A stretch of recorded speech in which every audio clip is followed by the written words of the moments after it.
There's always a cause. We have to open our eyes. We have to look around us. Don't get overwhelmed, but be strategic and do something about it. Yeah, and that's exactly what we're doing here. We're trying to help by providing the information, the statistics, and the discussion about the solutions. We are constantly publishing content with valuable information just like this. Make sure to like, subscribe, and turn on notifications so you don't miss a podcast. All right, so here we are on the podcast, and today we have Lindsey Duncan. We also have a very special guest coming in all the way from Missouri. We have David Hines, and I have to take a moment to just kind of point out the obvious that we have Duncan Hines at the table. We're going to be talking about cake mix today. We're talking about cake. We're going to do a little baking today.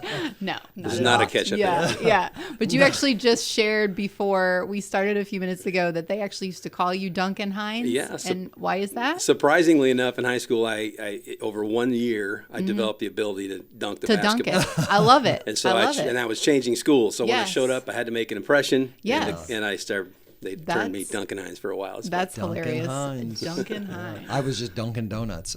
Yeah, right. So, Duncan Hines. Very interesting. We got like sugar. Yeah, a lot of sugar today. A lot of sugar in this conversation. Yeah. We are not talking about sugar today. Actually, we will. Well, yeah. I promise you we will. You're going to bring that up, I'm but bring not up in the sugar. way that... Not in a positive way. Right. Not in a positive light. No. Yeah. So we are going to talk about David's story today. I love David's story. It's unbelievable. It really is. You might say that the opposite is true. You might say, well, we've encouraged you, but in all reality, you have encouraged us so many times through your Facebook posts. Just to give a little background information, I'm going to let you guys kind of explain how you first connected here in a minute, but you're a part of our course through Revive Events. You've taken our online course. We met for the first time in person this past, early April. Mm-hmm. When we had our first in-person retreat, and we sat and talked for a long time while we were having lunch that day. And I have been very drawn to your mindset and your positive attitude and your very profound faith in God throughout your journey. You know, that's something that I really resonate and I talk about a lot, obviously is mindset and faith. And so I've always connected with you in that way. And I want you to talk some more about that as well. But first tell me, because I know you through Lindsey, because Lindsey knows you. So let's talk about, how did you guys first connect? It's been several years ago. How did that all come to be? Okay. I'm going to go first. Yeah, right. Go for it. The very first time I met Lindsey was at an event where I heard him speak. Very common first meeting. And I thought, well, I need to get my picture with this guy. Like a lot of people did. I wasn't alone. So I found my way down to where he was. And eye-to-eye contact with people, talking with them. I wedged my way in. We got a quick picture. This was a lot of years ago, probably 15 a long time. Yeah. And so knowing who he was and knowing what his impact was, I had always kept in my radar and as best I could. But as time progressed and I needed some help with a nutritional plan, basically to combat a major serious diagnosis, I reached out to him on Messenger, and he didn't know me from anybody. Yeah. And I made sure he knew that. We cleared that up, and the story goes from there. Really, I started doing Facebook posts. He did respond with me, and I'll talk about that in a little while. But I had Facebook posts that he was supportive of, and he gave me some great direction, and that's kind of the basis of the beginning, I think. Yeah. So you first initially met kind of through previous companies, Correct. hearing him speak, and then years later reached back out through Messenger when you were going through a health issue, basically. Yeah. And that's happened a lot. I mean, that happens, unfortunately. It happens, every week, every month. Right. But David was a very special situation and very special individual. And I think the King, Monica and Bill King, may have, if I remember correctly, Monica and Bill King had reached out to me and said they had a very dear friend that had a very serious diagnosis, very serious, and they asked me if I would do them a favor and if I would make myself available to give him some guidance and to teach him and kind of educate him through the process. And I looked him up on Facebook and kind of looked at his life and his family and just kind of just got a sense, got a feeling, and I said, yes, I would. Yeah. Yep. And when you and I talked a couple of weeks ago, you were like, I don't know if this is okay to mention. And I was like, it's absolutely okay to mention. You pointed out to me that Lindsey reached out to you and talked to you, through your personal difficult time when he was also going through a difficult time. And you said that really, it was big. Touched you a lot. Yeah. For a person with his profile to be able to be at the position he was and the depths that he was in a different country at the time, and me just throw out a request for him to respond to that. Yeah. When I realized that happened, that was just a very personal. This man cares about people. Yeah. And I felt very honored by that. Yeah. I did not know the Bill and Monica story, though. That was new to me just now. Oh, yeah? I mean, I know them very well. I mean, we knew them for a company, but I didn't know they were partners in getting you on the phone. Yeah. Yeah. So, okay. Yeah. They were. Very cool. That's great.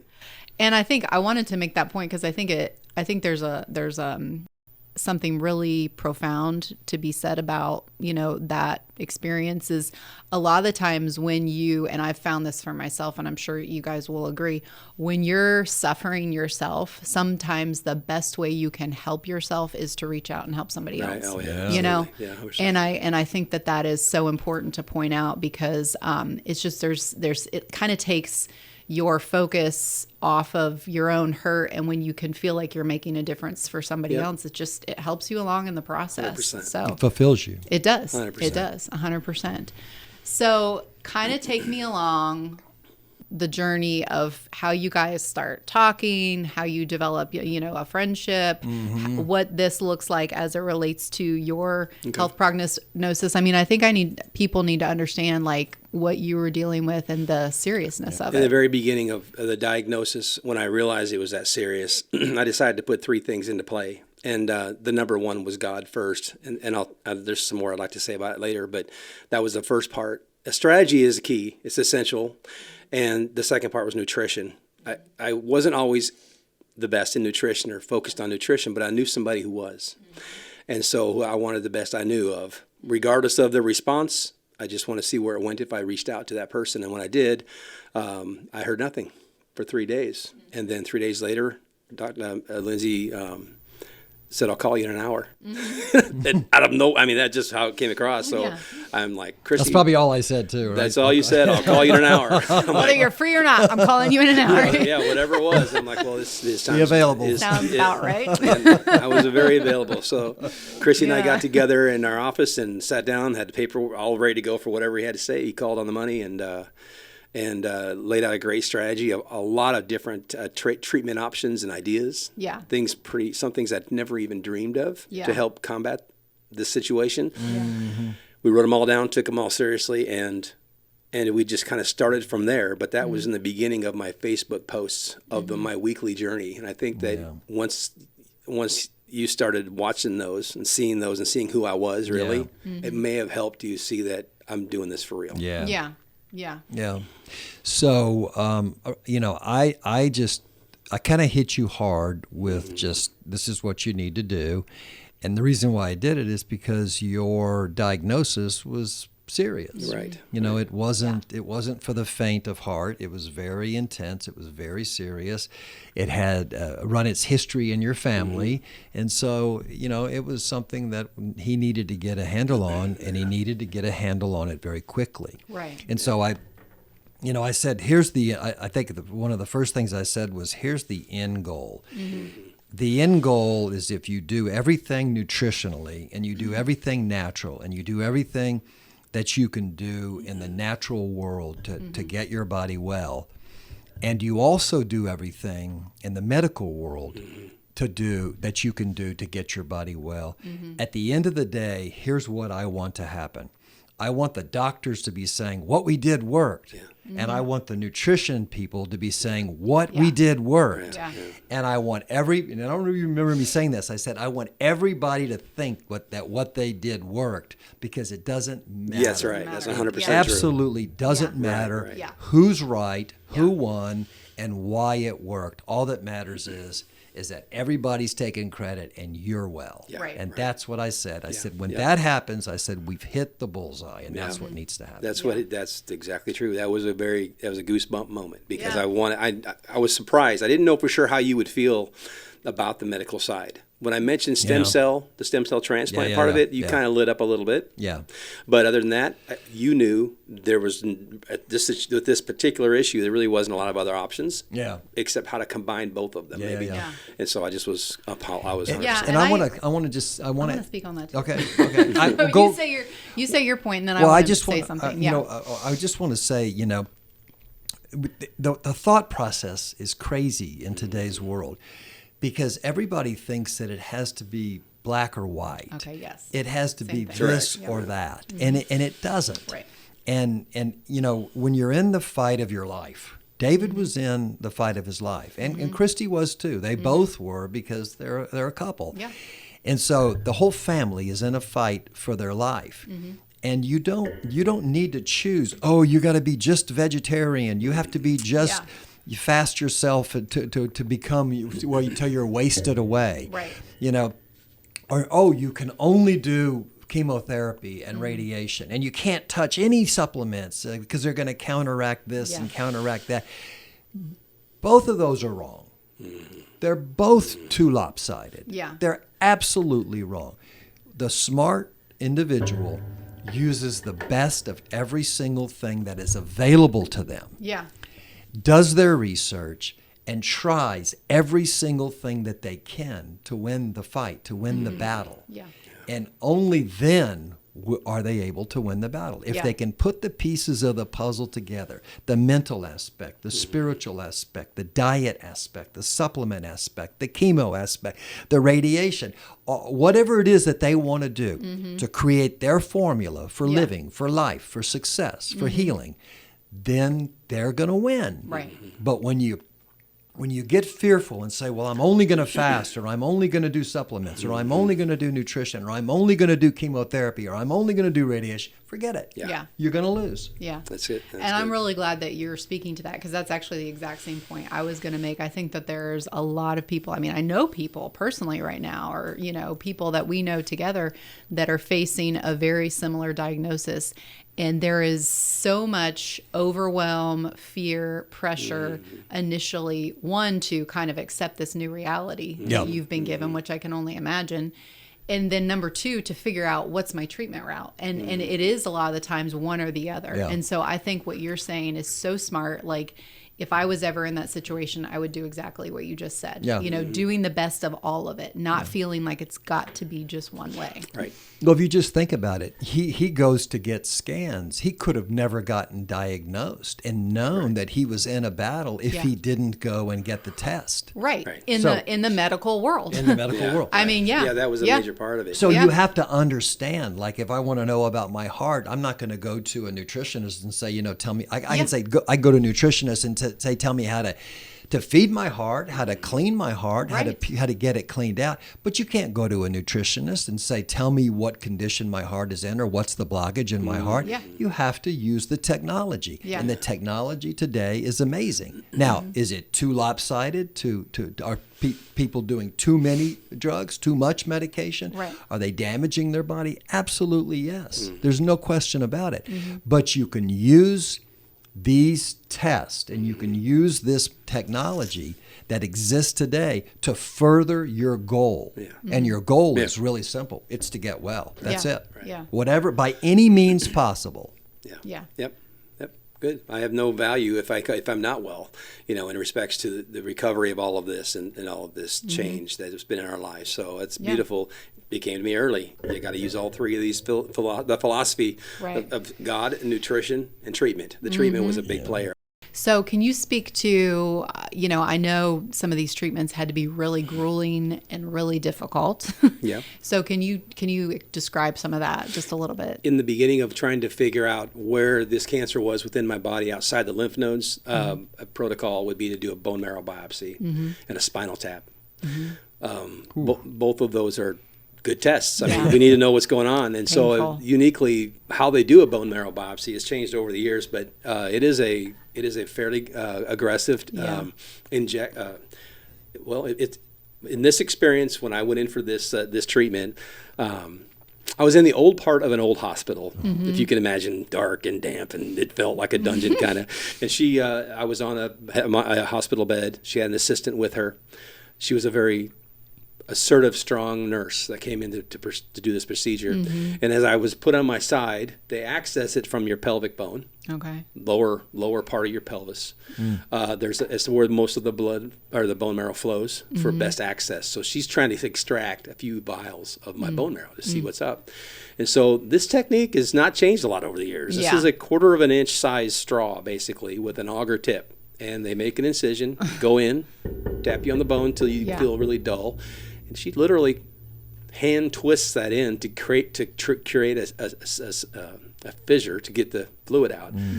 I wasn't giving her. My bones were way too strong, apparently. So the next step, she leans over with her beautiful bedside demeanor and hits the trigger on the drill. Oh zing, my zing. gosh! And she said, "You're probably going to feel this one." Yeah. Because I can't get through it. And her assistant is just looking me right in the eye the whole time I'm laying on my side, and he's trying to catch my expression of what I'm going through. Yeah. No anesthesia. They didn't offer anything to take my mind off of it. Yeah. Which was interesting because quickly, the following story, they did. But so she hit that drill, and it popped through there, and she said, "We struck gold," and my leg shot off the end of that table. That nerve was hit, and she was kind of compressing that nerve to help relieve some of that pain, which I appreciated. Yeah, because it hurt. Well, and then she pulled. Of course, I couldn't see anything. It was on my backside, and so she pulled out 4 vials of bone marrow, and I had mantle cell I had cancer in my bone marrow, which. That was a part of a good part of my knowledge of how far along we were. Because when it's flowing in my bones, we're in trouble. My prostate was changing. I couldn't urinate very well. All that was because of the swelling of the lymph nodes surrounding those organs, which is how this problem transfers. And so it spreads everywhere. It spreads fast. And so we were getting there. So then I think within 2 days, I had a port put in. That was painful. Fentanyl was the drug of choice that they used to kind of keep you awake but keep you fuzzy. Did that. But all of that was so necessary to make it convenient. I didn't want to get stuck every time I had something going on. And then when we went back for the remission time, when I was told they were in full remission, things were looking good, but we got to take another bone marrow test. Did you have the same nurse? I went right back to this Amazon lady. I call her that. She really wasn't. Christy, we joke about it. She was really, really good at what she did, but it was just her tools in that time. But I was in Barnes Jewish for the second one. There were a couple of young gals, very, very proficient at what they did. She cracked right through. It didn't, and they offered some medication to help me kind of deal with the pain that time. It's a graphic experience, but I mean, it had to be done. Spinal tap proved nothing. I had no bone marrow. I had no cancer in my spinal fluid, which was a positive thing. I learned so much. I really did. But that was pretty interesting procedure. For sure. No pain, no gain, right? I guess not. Yeah, it puts it in a whole new perspective. Yeah. They're not something you want to do every day. I did have a friend who went through leukemia, and he had, I think, 12 bone marrow biopsies over a period of time. Yeah. Ugh, graphic. No. And, I mean, if you look into how they used to do them, I'm better off. Sure. It was pretty graphic. Yeah, but there it just speaks to, some of these things in the medical world are necessary. Yeah. But it gives you the knowledge, the information that you need to go forward. You need the knowledge of the test, and you can't get there. There's just some ways you got to get there. Exactly. And one of the procedures of taking the lymph nodes out, cancer is so prevalent now. I guess that's a way to say it. For so many people, when I went to the specialist right off the bat, the young gal that was physically feeling my neck, Christy was sitting to my left, and she says, and we're all nervous. This is early. This is my first trip to a specialist. Yeah. And she felt around my neck. She goes, "Oh, we've got some kind of lymphoma here," very flippantly, as if it was an everyday thing for her. And it was. Hey, you've got strep throat. Exactly. You got pink eye. It was so simple to her to say that. I looked at Christy for a second, and we're of the time where those words were really bad. Oh, yeah. But for her, she knew the It's a treatments. daily occurrence. Yep. Yeah, she knew that there was a lot of this going on. So it's funny, I never even thought of Dad at that time. I just thought, well, okay, maybe there's something there. Yeah. It's a Hodgkin's, which is medically a lot more treatable and naturally a lot more treatable. A lot of those are. Right. I don't know all of them, but Yeah. that was the word. But it was not that. Yep. I got to take the full ride. Yeah, the full ride. Yeah. So that's we should do a podcast on why cancer is becoming so prevalent, because I think that what his statement is I think it's very, very relevant for today. Yeah. Because there's some very clear indicators as to why Yeah.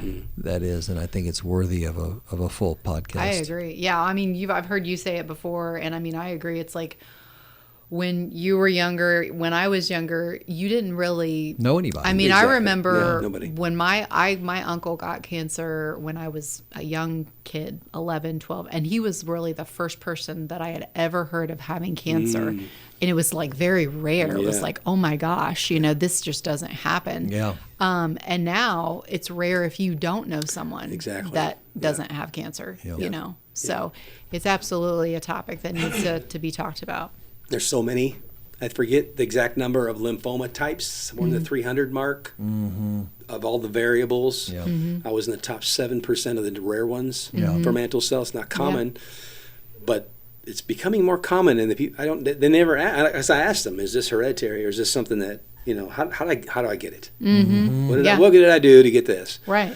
Did I drink too many drinks? Did I, there's a period of time I had cigars. I enjoyed them for playing golf and all that. Yeah. Was that part of it? She said, absolutely not.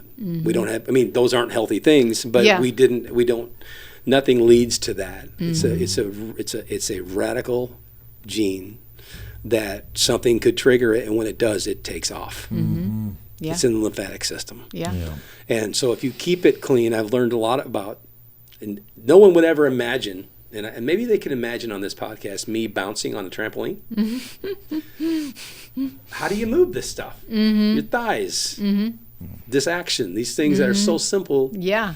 Never even thought about it before. What made you, because I do remember you were very just open about everything that you were going through, and you would do Facebook Lives and you would kind of share. And what made you, because some people, I think they would be like, I don't want to do that. I want to keep, I'm private, and everybody's different. But what made you feel like, what, I'm just going to share this and be open about my struggle right now? It came after, in the beginning of the diagnosis. And I don't know when we can go through that part of it, but I would like to kind of set that up a little bit. Yeah, because absolutely. what I was feeling happened in November of 2020. And these were like weird little symptoms of lymph nodes that were popping up in my body that would during a sickness in my life previous, and I didn't really give them a lot of credit. And as I had a really hard BB right here. It felt like a BB, but it was a lymph node swollen. The weirdest place to have one. I never had one. I'd been sick and had some swelling back here. Right.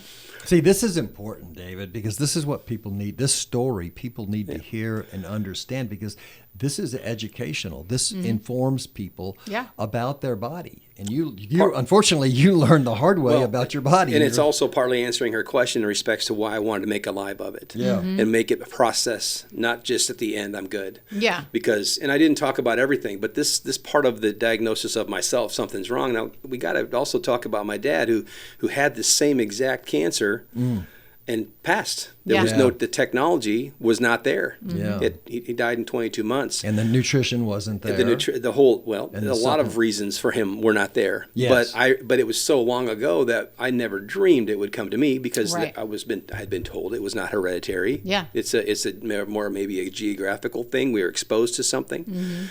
Dad and I are the only two ever to have mantle cell lymphoma as a father-son team.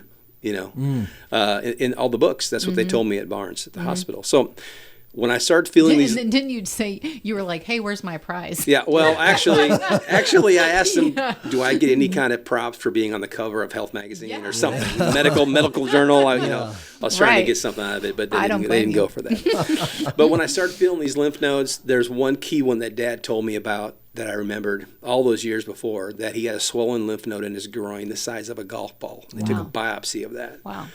So when I had mine going on, I thought I was sick. something. I didn't know if I was trying to. And then I remembered that, and at Christmas time they would not go away. So from Thanksgiving to Christmas, it continued to kind of grow in certain areas. I didn't feel sick. Yeah. Maybe a little loss of energy, but it's Christmas. Yeah.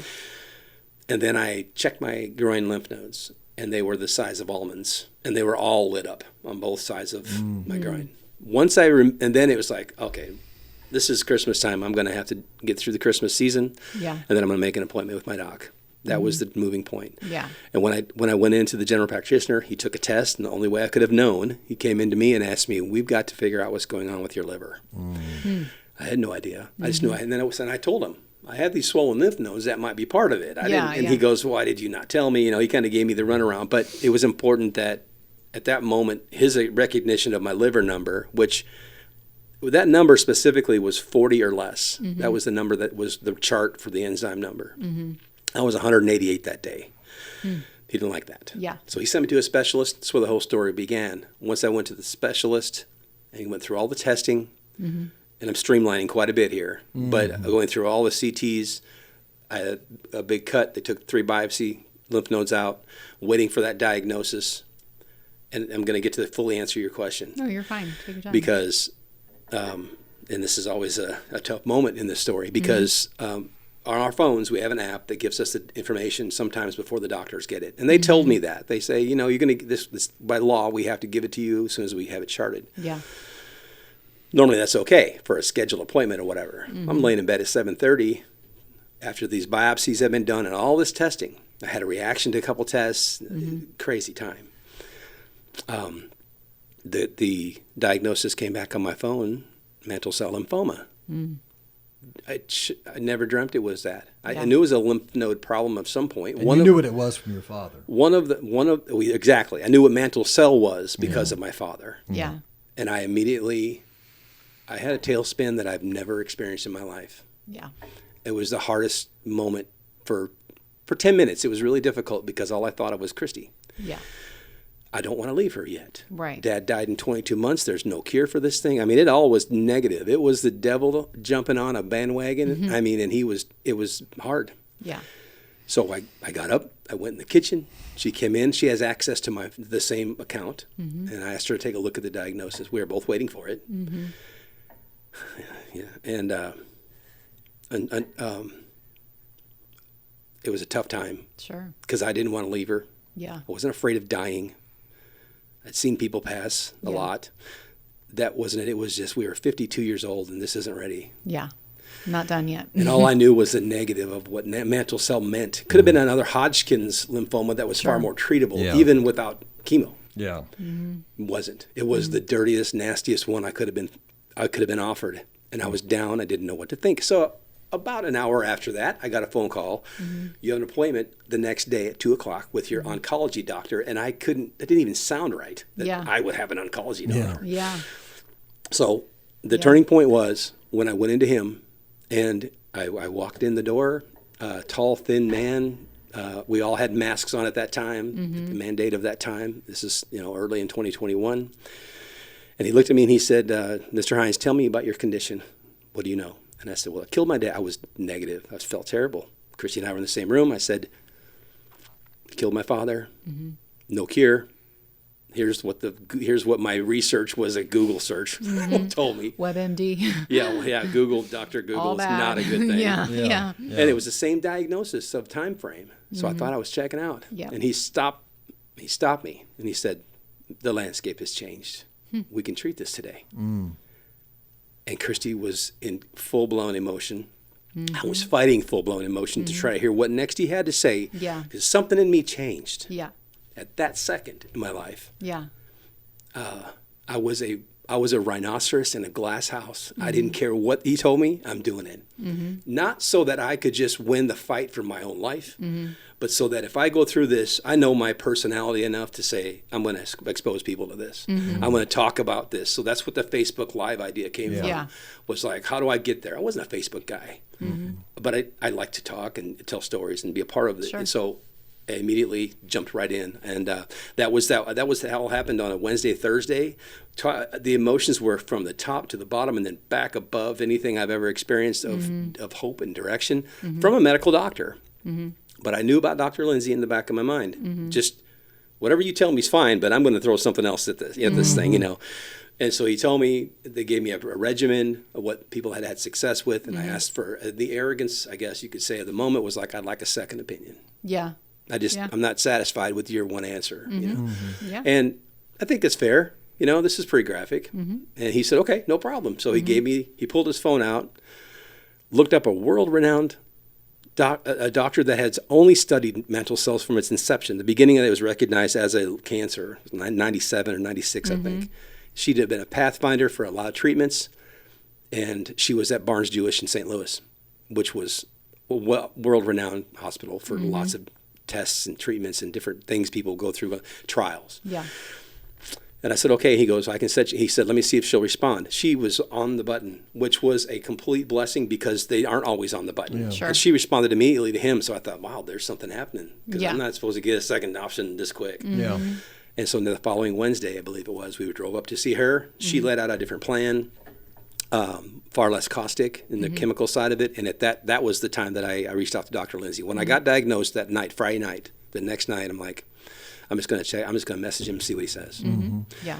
And so, but to answer that, you know, the question was, I think, what made me want to do that was just something there's a chance here. People out there who have had this need to know things have changed. Yeah. Well, and you know, you said this word, but you said something shifted inside of me 100%. when they said the landscape had changed. And then like a minute later, you said the word hope, and that, in my opinion, is the shift that happened with you. And I think, you know, that's something that anybody that's dealing with a health issue or a relationship issue or a career, anything difficult in life, as long as you can have that element of hope in there somewhere, you can find something to be hopeful about. I believe that can literally change your perspective entirely. And I'd like you to talk about that, you know, your mindset a little bit, because I think, in my opinion, you know, I always talk about mental. Right. I think your mental, and you would agree, I know you would, the mental played such a crucial role in like your success, because you have consistently, I'm sure you had your moments, but you have consistently stayed positive and hope focused. People who know me in life know that I'm generally a pretty positive person. Yeah. You know, that's just who I've always tried to be. There's obviously sarcasm and negative in everyone's, but if someone's down and there's an issue with them, I'm not going to bring more negative to that situation. And then so the mental side of how I looked at this it morphed. I mean, it kind of changed. In the beginning, it was just it was a cheerleader mentality for myself, and to be a good example for Christy, because she was going to walk and watch her husband go through something. I apologized that day before we knew there was a chance. I apologized 1,000 times. Sorry to put you through this. This is going to be crucial for you. I mean, we've been together since 1985. We met in high school in drama class. You know, so we've been around a lot, seen a lot in life, had a fantastic family. And so I didn't, all those things were like, it's still there, it's great, but the future's uncertain here. Right. Yeah. The mental strength came from choosing to see things as they come at me, as how I look like I handle them. I mean, kind of like, who's going to perceive me as crumbling or falsely arrogant or truly invested in this thing to figure out how I can manage this through. So I needed some solid people around me, even if I didn't know who they were yet. And from what I could perceive of his history and knowledge, he was the best I could think of on the nutrition side to combat what they were going to be putting in my body. Yeah. And it worked flawlessly. Yeah. The first 3 months, I felt better than ever. And I had 3 months of chemo in Springfield and the last 3 months in Barnes. But that, I didn't want to get too far ahead, but that was kind of the mental side of the strength of it came from, I didn't really have any other option. There was no way I was going to grovel and be negative. Yeah. It would just, I can't be that influence on the people that are watching me right now. This is a test. Absolutely. You think about too, you assembled your team, and what's really interesting is that he could. There's plenty of nutritionists. There's thousands, tens of thousands of them, but how many of them specialize in detoxification, Right. especially of the liver?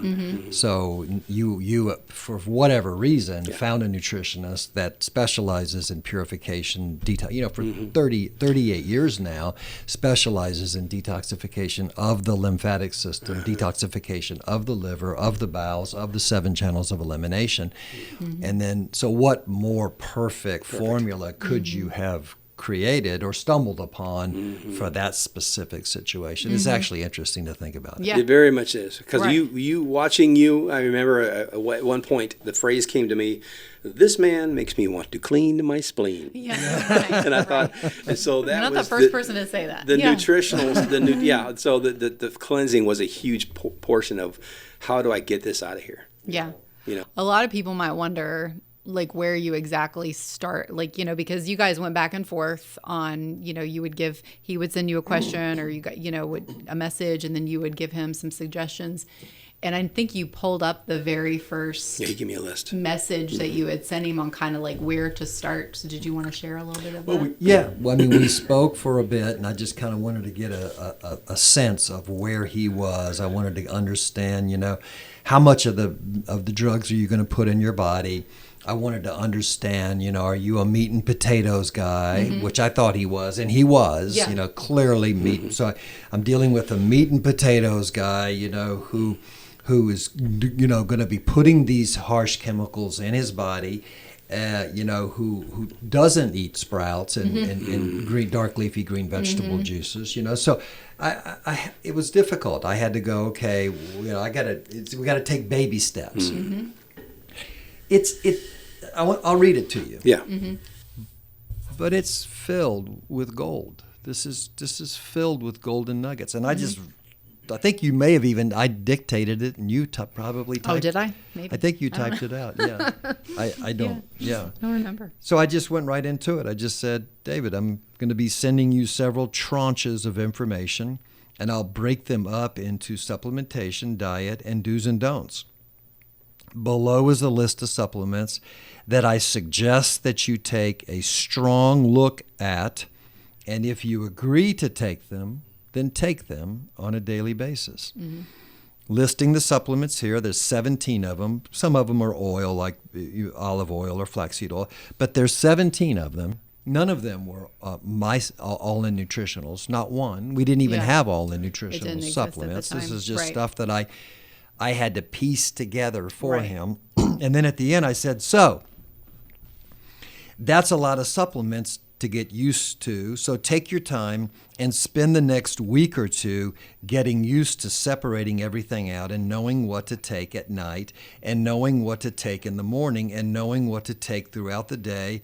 Practice will make perfect here, and it will become easy and seamless after you practice this. So now I've got all these nutrients flooding his body, so check that box. So then I said to him, I want to go over some diet. Okay, talking to a meat and potatoes guy here, not a lot, because I don't want to overwhelm you. So one of the worst things that either one of us, the medical doctor or the nutritionist, can do is freak him out, overwhelm him, and cause stress. So I said right up front, I'm going to go over a little diet, but I don't want to overwhelm you. Right. I expect that you'll be a little overwhelmed with the supplements. So in regards to diet, what I suggest right now is to learn, is to read up on macrobiotic diets, okay? Fight cancer.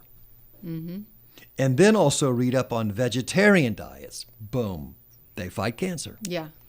Then I want you to read up on vegan diets. Boom, they fight cancer. And then also read up on the Mediterranean diet.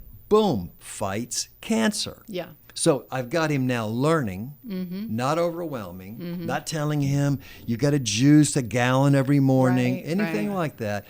He's got good medical care. He's got a really good supplement battle plan, and now I'm gonna educate him. So he's gonna learn that the meat and potatoes and the sugar is the worst thing that he can put in his body. Yeah.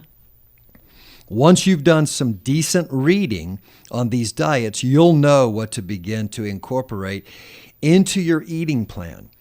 Where we're headed with all this is basically a lot less meat and potatoes and a lot more colorful vegetables and some fruits with lots of nuts and seeds and legumes and more vegetarian-style food. Now, I can back that up with clinical after clinical after clinical after clinical. So now I've got him headed in the right direction with no overwhelm. And also common sense just tells you this is right. Absolutely. Yeah, like I'm just listening. I'm like, I don't even have to research that. I know this is right. It wasn't like he was trying to say, because, people could think, well, I've got to eat like him to be able to pull this off. Yeah. He got none of that. Nope. I got a nice blending. It was a great, smooth way to introduce something different. But I knew that I had to get you to understand it, not me. I understood it. Absolutely. Okay, but it wasn't about me. It was about you understanding it. Yeah. And he does. Yeah. So I said, don't try to do all this in one day or in 1 week because it will just stress you out. Again, I'm trying not to stress him out. Start slowly. So in the morning, a few times a week, start having an acai bowl. This is a fantastic way to get antioxidants in your body and helps fight cancer. Start trading out some of your current dinners, meat and potatoes, with wild-caught salmon with some steamed vegetables and a small salad with lemon and oil and vinegar dressing. Okay, just little small changes, just a couple of them a night. Yeah. If I can get you to substitute 6 to 8 heavy meals a week with 6 to 8 vegetarian meals, protein and vegetable meals, and acai bowl type meals, this will be a great start. And all of these foods I'm giving you are very tasty. I'm trying to get him to know you're not going to be living on bird food. Right. Bland. So you won't feel like you're being deprived. Yeah. Yeah. Then I ended it by saying, I don't know if you have a juice shop close to where you live, but if you do, it would be great if you could get them to make you a dark, leafy green, not sugary, vegetable juice with beets, liver, lots of lemon juice, liver. This should taste pretty good, even though it has all the nasty green vegetables in it because the beet and the lemon. Yep. This is great for purification of your blood. I know what he's getting ready to go through. I already know his liver enzyme numbers are high. It's great purification for the blood, liver, gallbladder, and basically most of your entire digestive system. And then I said, also, I'd like to have you start to consider maybe your first round of, well, I won't get into that, which... It's a little controversial. It's a little controversial, so I'll leave that out, but it's... Joe Tippins. Joe Tippins' work, yep.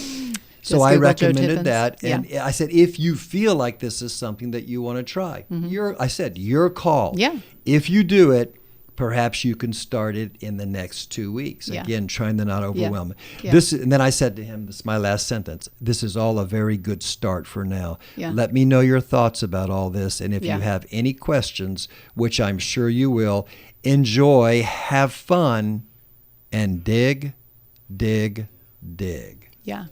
That you know what learn. I love the most about as I listen to that, it's not restrictive. This is not restrictive language. Right. The way he coached you was trade out, substitute. You get to, Start slow. Because anytime our mind hears stop, none of this, don't do this, we immediately internally want to resist it. And when I hear something like that, it's kind of like you get to give your body this. Your body's in a fight. Completely. Now you get to give it what it needs so it can fight hard. Yeah. And I think that that's a really good perspective. This is not restrictive. This is something we get to do. Right. I was forced to take the other stuff. Yeah.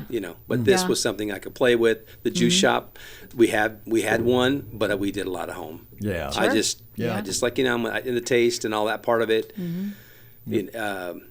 Somewhere the phrase "bitter is better" came across my mind, and I just adopted that idea personally. Yeah. And notice I didn't say anything about sugar. Yeah. Now you've known me for both of you have known me for 10 to 15 years. Right. When I talk about cancer, what's the one thing I always talk about? Sugar. Is sugar. Sugar feeds So I cancer. didn't want to, because sugar feeds it. So I didn't want to overwhelm him. Yeah. But the next time we spoke, what did I do? I sent him the information on the scanning. And what do they use to find and detect cancer? Sugar solution. Is glucose. So I said, I want you to Google. I Googled it. I got 134 million hits. And all I Googled was, can I detect cancer by using glucose? Yeah. And look what happens. A small amount of radioactive glucose, sugar, is injected into your vein. The PET scanner rotates around the body and makes a picture of where glucose is being used in the brain. What does that tell you? That's where the cancer is. Cancer goes toward sugar. Then I said to David, you want to be aware because your body uses blood sugar glucose for energy, but cancer cells use 200 times more. Soaks it.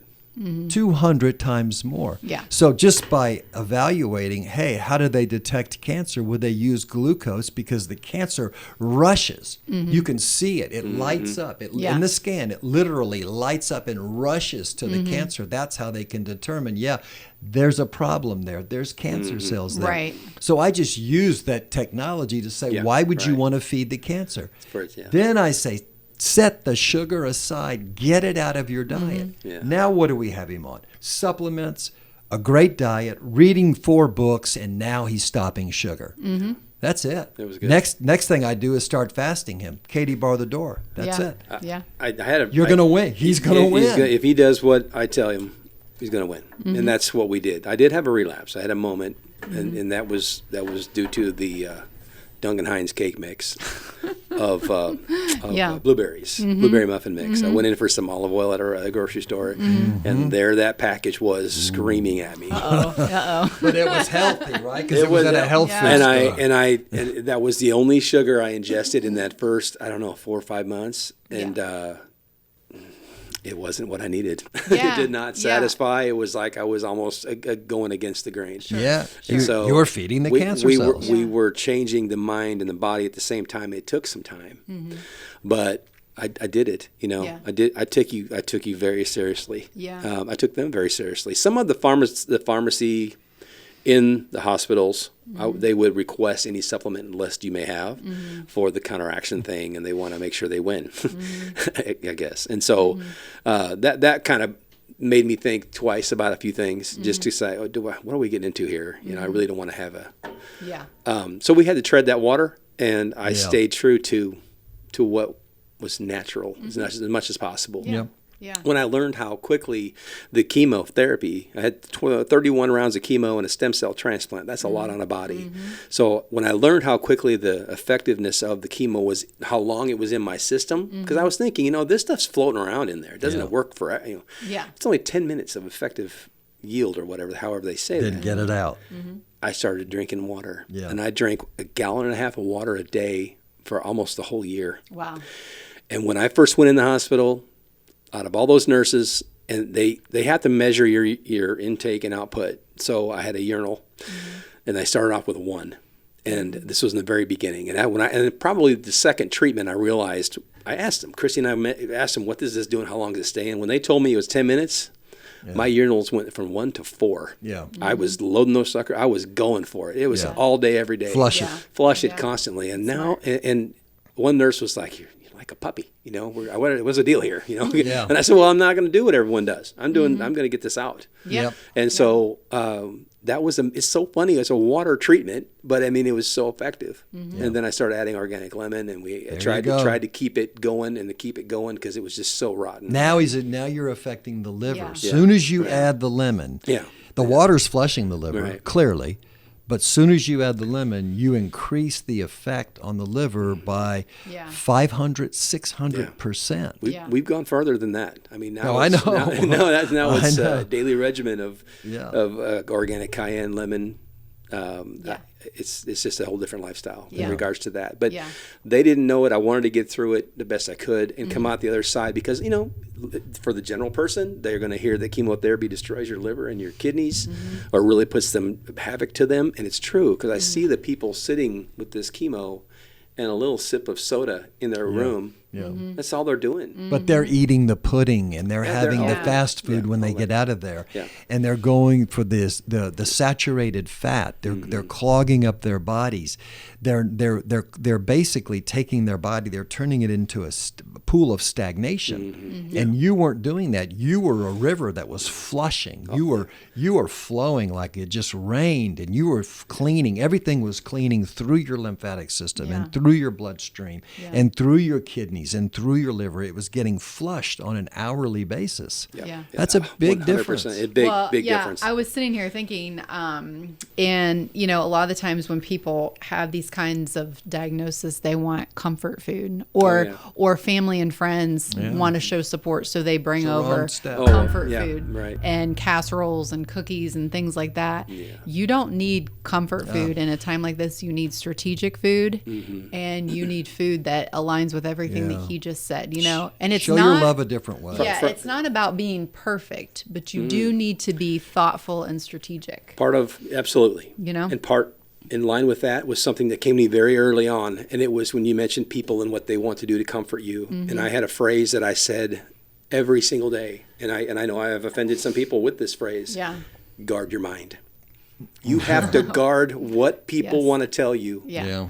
Because they're just trying to help, but I don't need to hear about, not that it's all about me, but at this moment in my life, the story about your uncle who died of cancer is not going to help me out. No. It may make us, it may make It you actually feel like is we're about you. Connecting. We're not, right. It is. It is I mean, but- because what comes into your mind Yeah. and what you assimilate mentally is about you. Yeah. It is. And I'm going to be honest with you. I think that one of the reasons, if I had to, and Molly, you can speak to this better than I can, but if I had to break down the 5 reasons why you are here today, in remission, cancer-free, I would say that the diet, the supplementation, the doctor's work, brilliant work, but I would have to say your mindset would have to make the top 5. Oh, yeah. I brought something. When were you diagnosed? it would have been, I think, late March of 2021. Late March. So give me a date. March 28th, March 29th. We actually figured this out, and I do have it. Let me just look back on my Okay, notes because we went through this. I think we went through this. I think it would have been. It was the Wednesday before Easter of 2021, so that would have been March 31st. I think it was March that year. 31st. This is your post on Facebook on April 8th of 2021 at 2:21 p.m. 2021 at 2:21 p.m. It says, "Hi everyone!" exclamation. "I'm so blown away by the positive response by so many from different parts of my life." Look what you say. "I'm truly a blessed man." Okay, so there's number 1. Yeah. I've decided to do a Friday evening weekly recap on how each week goes during this process of, ready, getting through this phase of my life. So there's the second statement right there. You're claiming that you're going to get through this phase in your life. You're not going to become a statistic or a victim. Then you say, "I'm shooting for 5:30 every Friday. Hope you can join me and see how God's going to walk me and the family through, ... So there's another claim that you are going to win. And then you end it by saying, "Thank you all for being there for us. Truly a blessed man." Again, he starts with, "I'm truly a blessed man." He ends with, "I'm truly a blessed man." And this was 8 days after you were diagnosed with a fatal Yep. disease, a very harsh cancer. So I sent that to you because you hadn't had a reference to me yet as far as what I even look like. yeah. So I wanted you to see us. Yeah. Yeah. But that's pretty powerful. I remember that day. I don't remember it the way you picked it apart. 8 days. Yeah. 8 days. How was it? I'm a blessed man. I'm a blessed man. God's going to walk me through this, and Yeah. I'm a blessed man. Yeah. Well, Now, I wrote if down. that doesn't say what your Yeah. mindset was, then I don't know what will. I wrote down 3 words as you were reading that: gratitude, expectation and confidence. How often do I talk about those three words? Daily. Yeah, right. You know, This morning with and your we know voice. that gratitude changes our brain chemistry 100%. MRIs show this, you know, neurological research shows this. Expectation, I mean, scripturally speaking, we know that God wants us to speak with expectation and declare. And confidence, I mean, when you have confidence, it changes your perspective on everything. And a lot of people will say, well, it's presumptuous of me to be confident and, you know, boastful. And I say that's a bunch of hogwash, in my opinion. What? You have to convince yourself in those moments. You have to lay it out there and have that expectation that you are going to come out on the other side of this, you know? And I think that that's key. I had a friend tell me once during this process, do you feel like, why do you always talking like you've got it so under control and everything's going so well?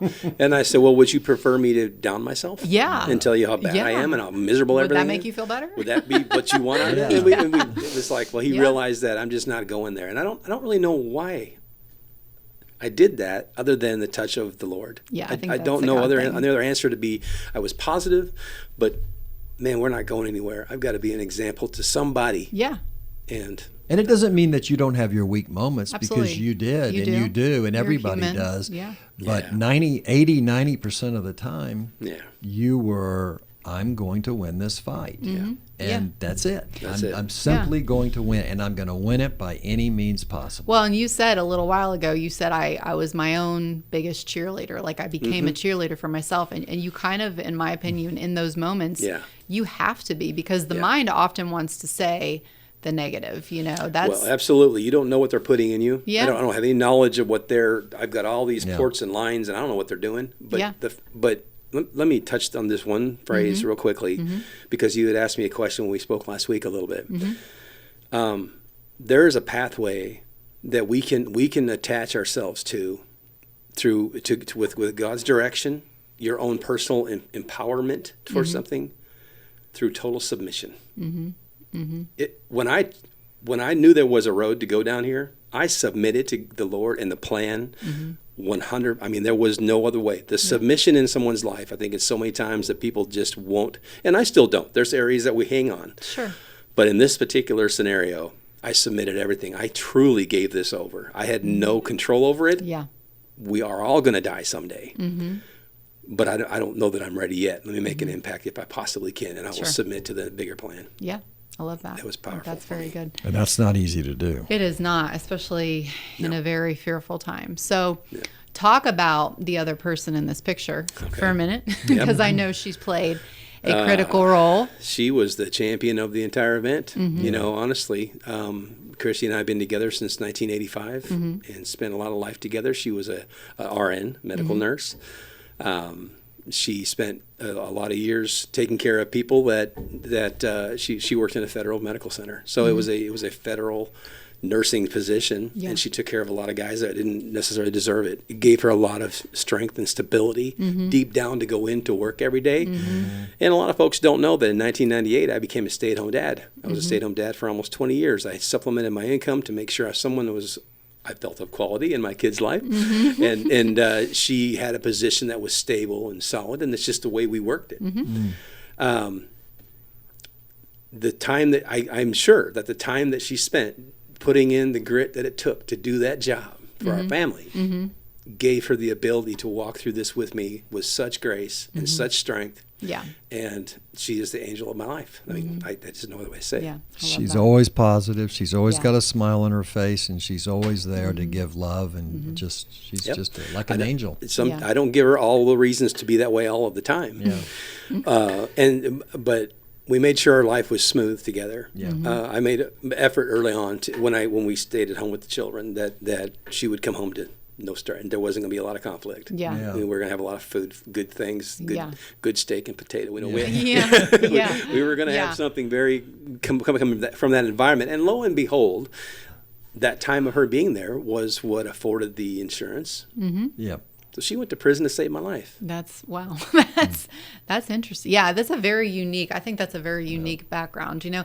And it just says to me, like I'm sitting here thinking, like, you never know what, like, the things in your life, what they're preparing for you for earlier on. Like, it's just a bunch of stepping stones, Absolutely. It's really interesting. So yeah, I love that. She had just lost her father a month before I was diagnosed. He went through quite a long sickness with some kidney issues and passed away.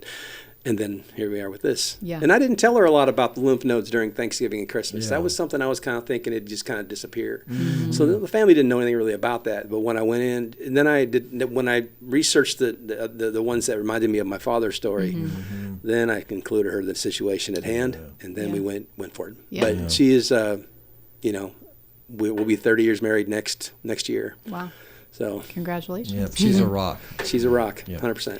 So I want to ask you about this because Lindsey has made this point a couple of times, and I think it's a really good thing to point out. So you are technically in remission now. Congratulations. A lot of people in your shoes would say, whew, that's over. Now I can go back to living the way. Party. Yeah, I'm like, I can eat the sugar, Like a lot of people just be like, okay, I made it through that Give me one. that tub of ice cream. And you've done the opposite. That's actually what led you, I believe, to taking our course.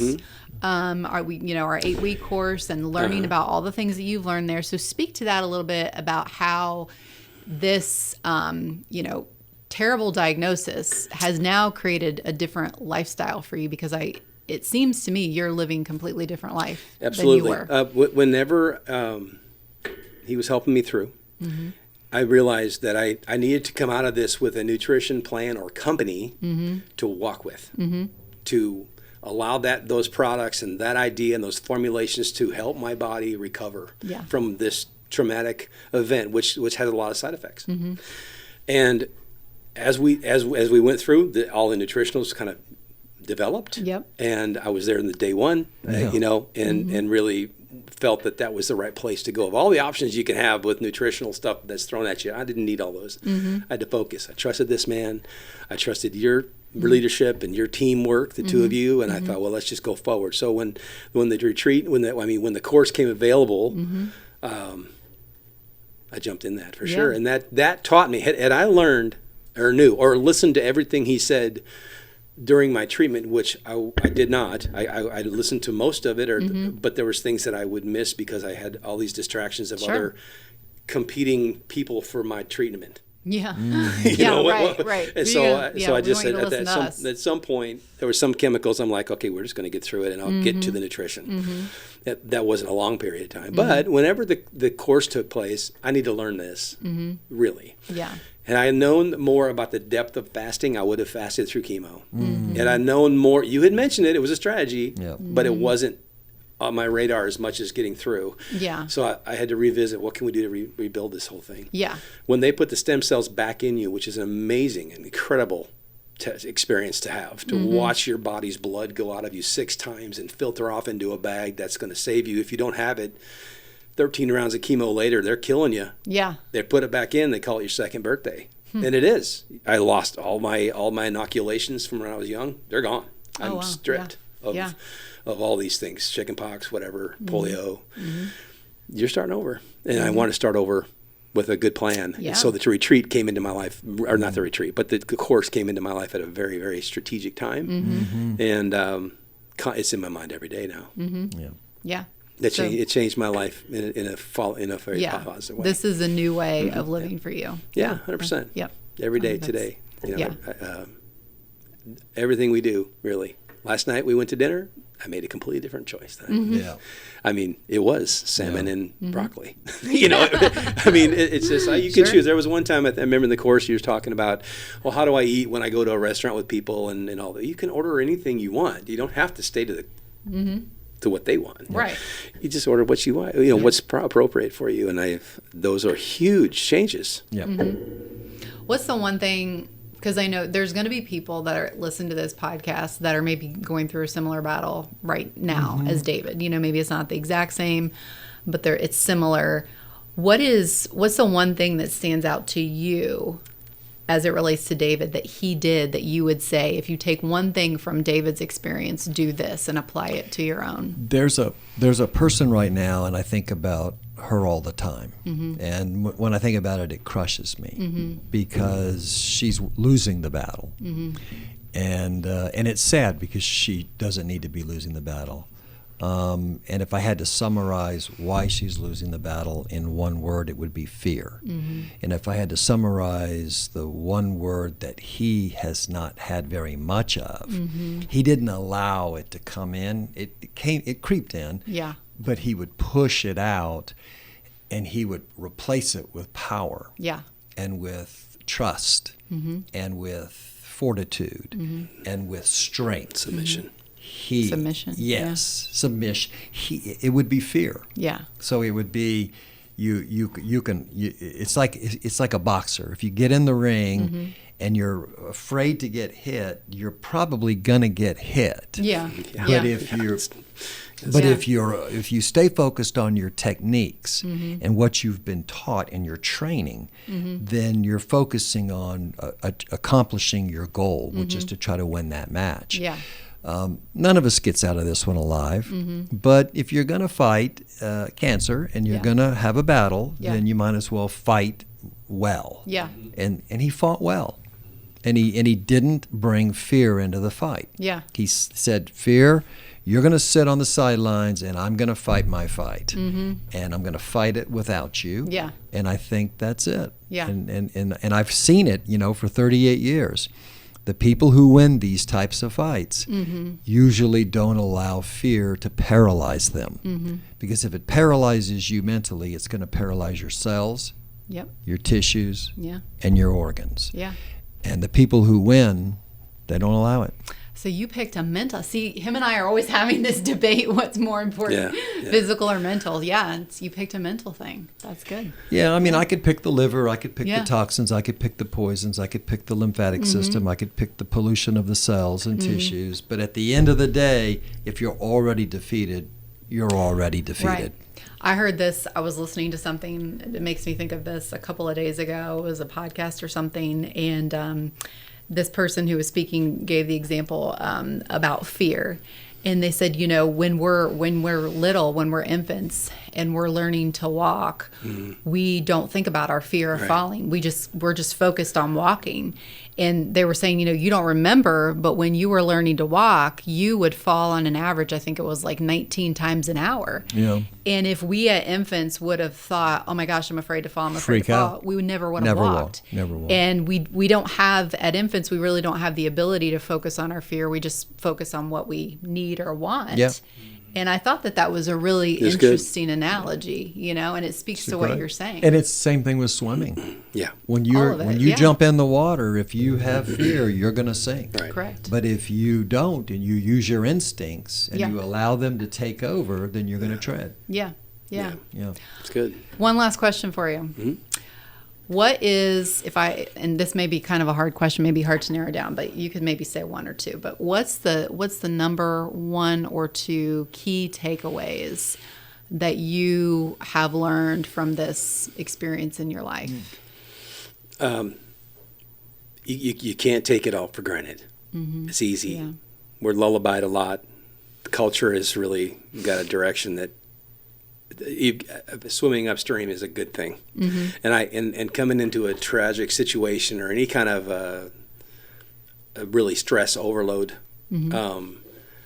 like you said, the fear can take over it. But coming away from that by choosing to guard my mind, guard what comes in, be ready to offend people that want to help but don't know really what they're saying. Yeah. Coming away from that, I'm stronger about identifying that and recovering quicker from letting that take me down any kind of road. I had a friend tell me, I can't imagine how it would be for you being scared it's coming back. He doesn't know me. I thought he knew me. There is not even an instant in my mind that's not who wants to live like that. I don't live in the fear of that. But that when I go to, I do have treatment still. Sure. When I go in for a management treatment, it's an artificial antibody. I'm going to continue the plan. Every 8 weeks I go in and I have a treatment for 3 hours. And then it takes about a week to recover from the joint pain and all the stuff that it does. But I have a wonderful strategic plan now. I fast for 25 hours the day before. So coming away from it, I have strategy, Molly. Yeah. You know, I don't have the same thinking. I don't know what to do. It just doesn't enter my mind. And I don't consult him constantly. In fact, we've not even, early on, I asked for his phone number because I thought, well, maybe there'd be something I would have and I wouldn't. And he said, you can have it, but don't ask me what kind of water to drink. You know, because everybody asks these questions of him. I'm not going to abuse this relationship. You know, I respect this guy. And so I've learned through the process of what, the best takeaway for me, if there's a couple of them, is just to be able to identify the people that I can help with a true strategy. I've had some people call me. The doctors, I've opened myself up to the doctors that have other patients to call me if they want to. Sure. And I've had 4 or 5 people call. Yeah. And they're That's like, awesome. where can we go with this? And then drink more water. Yeah. Drink a lot more water. Yeah. Flush it, get it out of there as quick as you can. That would be my number one. But so, I don't know. Just, I'm back to who I was in my positive thinking, but with a better template. Yeah. And it's why you're still here. Your shirt. I'm still here. Yeah, I love that. Yeah. Right. You're going to help a lot of people. You are, and you know, my hat's off to you. You're doing great work, and it's just the beginning. It's just the beginning. Yeah. Yeah. So I know if people want to find you on Facebook, you know, if they listen to this podcast and they want to Follow have the some story. more, you know, encouragement from you, they just look you up on Facebook, David Hines. 100%. For now, that's all there is. There's more to come. You're writing a book. I'm writing a book. There's going to be a short book. It's not going to be a novel, but it's going to be strategic. That's a word used a lot today. But it's going to be strategic, and a lot of those are going to be given out to people on the floors 8, 7, 8, 9 at Barnes where they need it the most, or when I'm getting an infusion. Now, the infusions end March 25th, I think. Okay. That's my last series. And I asked the doctor, the oncology doctor, when does this end? He goes, well, on your program, it's a 3-year thing. Okay, I'll do it. And he said, and I said, what after that then? He goes, well, after the last one, you just go live your life. Yeah. And now I got a whole new view of I was going to say, live it differently. Yeah, I don't have to go back Live to it a any of lot that stuff. differently. So Live your new life. Live your new So life. that was powerful. But so Facebook, and they can see all of the videos. I think there's 37 of them still on there. Good. Starting on Easter Sunday, April 2021. Okay. Because I that was a strategic. That was a reason I did that day.